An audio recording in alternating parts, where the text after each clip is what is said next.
Bago ka naging paddler. Huwag mo nang pag-usapan, panahon pa namin yun nila, Sir Lito, para mabuking yung edad natin.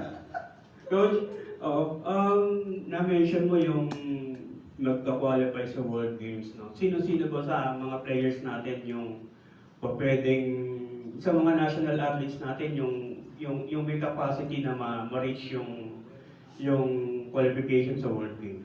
Sa ngayon, mayroon talaga tayong best 10 na tinatawag. Andyan pa rin sila O.J. Fuentes,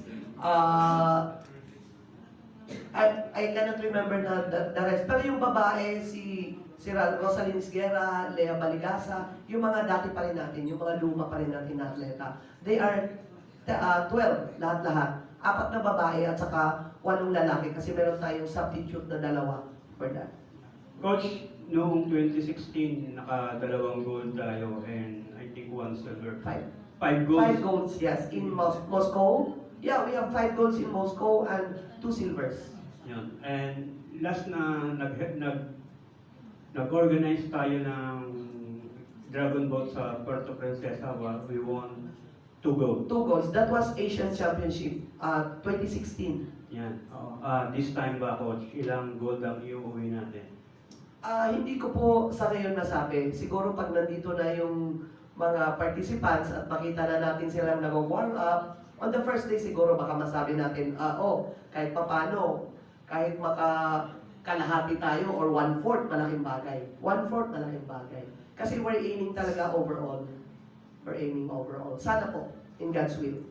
Coach, update mo lang ako kasi yung Dragon Boat was played in Tokyo 2024. And nitong Paris, taken into consideration siya, parang deliberate ng IOC Congress, but hindi yata makakapasa sa Olympics by LA, no? Can you update us kung... Okay, 2 consecutive Olympics already that Dragon Boat was as a demo sport. First is the 2021 in Tokyo. The second time is in Paris Olympics, no? So, trinatry kasi ng IOC and the ICF na ma-include yung Dragon Boat as Olympic sports. But, syempre, on our IF, we have only 12 slots, 12 medals at stake doon sa Olympics. So, kailangan natin magtanggal doon para ipasok mo yung Dragon Boat. So, kaya nga trinatry ng ICF na i-reduce yung number of participants. Kaya nga po, small boat lang ang nakikita natin dito na pwedeng pumasok sa Olympics event. Small boat. Kaya trinatry po talaga. Small boat is yung... 10-seaters po. 10 seaters na 200 and 500 lang yung event. Yes, 200, 500, and 2,000. But during the Olympics, if ever, hindi po mangyayari na yung cumulative. Ano lang po yun, straight race lang po yun. Ito lang po dahil qualifying, dahil during World Championship, meron po tayong 2,000 meters event and 200 and 500, kaya ginawa nilang cumulative. May the best win. Kasi nandito po talaga ang the best paddlers in the world. Dito po talaga magkikita-kita. Kaya nga yung mga iba dyan nagtatanong na, ano ba yan, may pustahan? Ay hindi yung kami manok. Coach, last question. Other than Kazakhstan and Macau, meron pa ba kayong ina-expect na last minute na sasali? Yeah, yung Italy. Kasi ang Italy, they hosted 2012. So I don't know what happened, but nag-pledge naman sila na pupunta sila, but we're still waiting. Coach, for backgrounder, saan yung huling World Championships and ilan yung sumali doon? Last 2022 po, sa Ukraine, sila, hindi, Czech Republic, Radcheze, sila po yung last na nag-host. And then, hindi po tayo, 16 countries yata nag-participate doon. And then, when we were in Gainesville, USA, that was 2018. That was our last participation for World Championship. Nasa 18 yata kami doon. So, this is the first time na umabot tayo ng 20 plus. 26. Aside from mahal ang pamasahe, going to Palawan, and of course, going to Philippines. So, we're so thankful about it. Kumusta po yung ano? Can you share with us kung ano yung feedback nung malaman nilang Puerto Princesa yung host? Paano nila Actually, tinanggap? opo, nung talagang gustong-gusto nila, dahil nakita nga nila na pag pumunta sila dito sa Pilipinas, not only for paddling, talagang marami silang pwedeng puntahan na mga activities, na mayroon tayong sightseeing. So yun po talaga ang number one na ka-attract ng Puerto Princesa, ng Palawan, na maganda puntahan. Coach, aside from, yung battle natin against the world's best, even against the Southeast Asia's best, di ba? Alam mo na, kapag SEA Games, Indonesia, even Myanmar, Thailand, how do you see the race against these countries? Ito po, talagang matinding pupukan po ito. Talagang matinding labanan ito mangyayari na to dito. Kasi nag-entry po talaga sila lahat. Nandito yung Myanmar, Indonesia, Thailand, Cambodia, nandito. Yeah, of course. So sa Southeast pa lang, ang ganda na po ng labanan. Minsan nga sa world, wala itong mga Southeast Asian countries na to, di ba? Yes, So yes. definitely, mas malaki ito itong sa Opo, atin, opo. ano? Kasi magkikita-kita rin to next year. Alam mo naman, host ang Thailand for SEA Games. So ito na magiging gates natin talaga. Makikita natin yung status natin kung nasaan na talaga ang Philippines. Kasi medyo nung pandemic, medyo na behind tayo dahil na-stop even sending athletes to any competition international, hindi tayo napapayagan.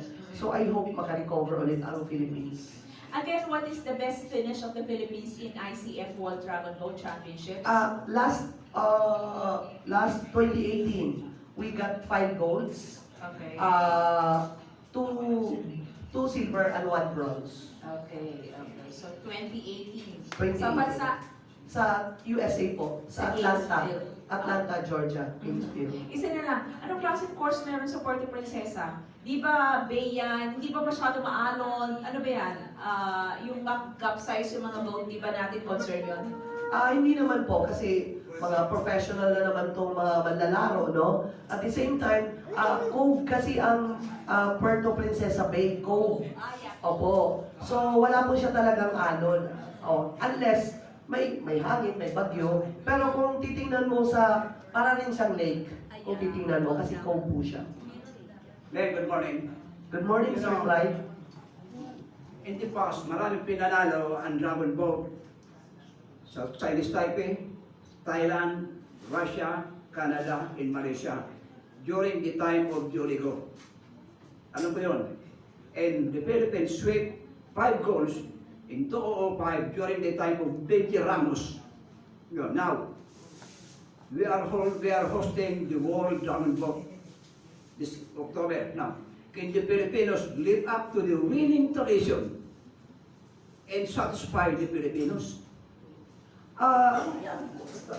With regards to that, Sir Clyde, siyempre nagbabago ang atleta, tumatanda eh. Wala namang stable dito sa mundo na malakas ka ng 2005 until now, ikaw pa rin yung best. Of course, may changes. Even yung mga kalaban natin may changes. But of course, we're still hoping na ma-lift natin yung mga athlete natin, ma-develop sila natin lalo ngayon na maganda ang suporta ng PSC at ng government, and then with the help of Puerto Princesa, ma-boost natin yung moral nila, yun po yung pinakamaganda. But I can say, hindi ko masabi na ma-break natin yung ganito kasi iba-iba pong stages, iba-iba po yung atleta natin eh. So I hope and praying na ma-surpass natin yung previous record ng Philippines. Glenn, lagi tayo nag-uusap sa Philippine Secretariat during the Southeast Asian Games in Cambodia. We talk so many things about Dragon Boat, the important Dragon Boat. Now, this is a world competition. So, how many tournaments the Filipinos competed before or prior to the Dragon Boat Championship? This year, I think we sent them to Russia only once. Last year, isang beses lang. Ay, dalawa yata po. Dalawa. China and Malaysia. Mahirap kasi tayo mag-send lagi ng team kasi alalahanin mo ang funding. Team kasi po ito. Pero pag kanukaya mo ang pinapadala natin, mabilis tayo makapag-send. Nung nakuha kami ni Joligo, more than 1/2 of the athletes, of the national athletes, are members of military and president of various NSS cultivated a habit getting military athletes. Ayos yan. So, ang sabi sa akin ni Johnny ko, kahit ayaw kong kumuha ng military athletes dahil nadi-disrupt at nahahamper yung training namin. You still practice the same policy imposed by Johnny ko? No, I think we have different, wag na lang siya natin pag-usapan yung mga dati. Ano na tayo ngayon, move on na po tayo, Sir Clyde. Kung ano po yung may tutulong natin para sa ngayon, wala na po, history is history. Hindi na natin may babalik yan. Let's move forward. Let's move forward. Okay, don't mention about the previous one. We are looking for the betterment of the, uplift our athletes. Yes, move forward. Kaya nga tayo planning, di ba? Okay.